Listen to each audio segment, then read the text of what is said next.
Kia ora tātou e te whānau kua hui mai nei. He karakia tēnei, he enoi hoki ki ngā tāngata katoa. Karakia tua waru, honour and glory. He hōnore he kororia.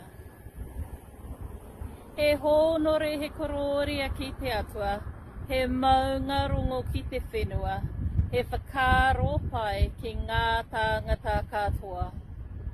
Hanga e te atua he nākau hau ki roto ki tēnā o mātou.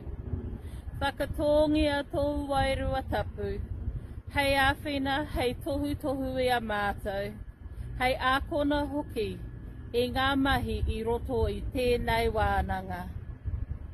E rongo, whakairia ki runga kia tīna,